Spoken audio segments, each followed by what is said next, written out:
తెలవాలి అంటే మనం దాన్ని పబ్లిసిటీ చేయాలి. ఫస్ట్ ఆఫ్ ఆల్ అందరికీ తెలిసేలా చేయాలి. బల్గమ్ అటాక్ అనేది చాలా మంది ఆర్మీస్ చనిపోయారు. సో అది చాలా హార్ట్ బ్రేక్ విషయం అది. సో దానికోసం మనం చాలా అందరికీ తెలిసేలా కొంచెం ఇన్ఫర్మేషన్ ఇవ్వాలి.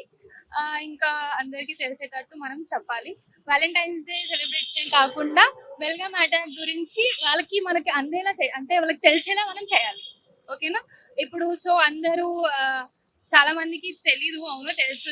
ఇప్పుడు మళ్ళీ క్యాండిల్ వెలిగించి వాళ్ళకి సోల్ అనేది పీస్ఫుల్ గా ఉండాలని నేను అనుకుంటున్నా. చాలా అంటే లైక్ దే షుడ్ క్యాండిల్ ని వెలిగియాలి వాళ్ళ కోసం అని నేను చెప్తున్నా అంతే.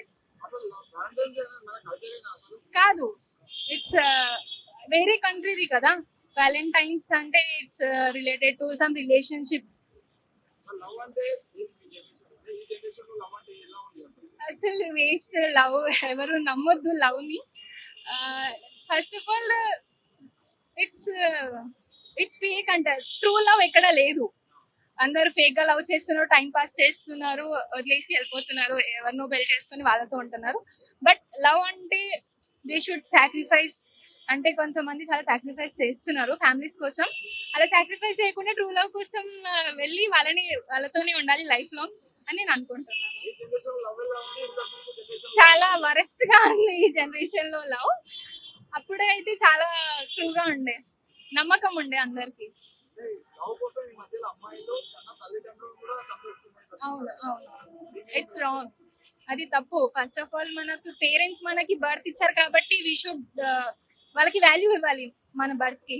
సో అలా లవ్ అనేసి అక్కడ రష్ అవ్వడం కన్నా మన పేరెంట్స్ ని మంచిగా చూసుకుంటే దే ఫీల్ హ్యాపీ. వాళ్ళు ఇచ్చే సంబంధం చేసుకుంటే మేము హ్యాపీ, వాళ్ళు హ్యాపీ. ఫస్ట్ ఆఫ్ ఆల్ నమ్మించకండి, నమ్మించి మోసం చేయొద్దు. ఉంటే జెన్యున్ గా ఉండండి, వాళ్ళతోనే హ్యాపీగా ఉండండి. తెలుస్తుంది ఆఫ్ కోర్స్, ఏదో ఒక రోజు తెలుస్తుంది. స్టార్టింగ్ రోజు అయితే టైం పడుతుంది కదా, అమ్మాయి ట్రూగా ఉందా మనకి అని. సో మనం అన్ని ఓపెన్ గా ఉంటే ఇట్స్ ట్రూ. అవతల వాళ్ళు కరెక్ట్ గా ఉండరు అంటే అది వాళ్ళది, నమ్మలేము.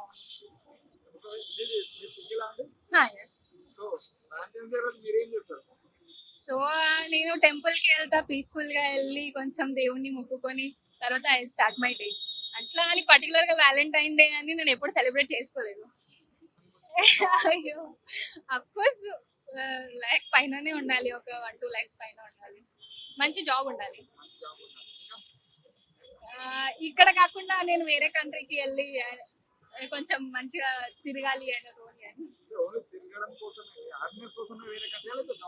Only happiness.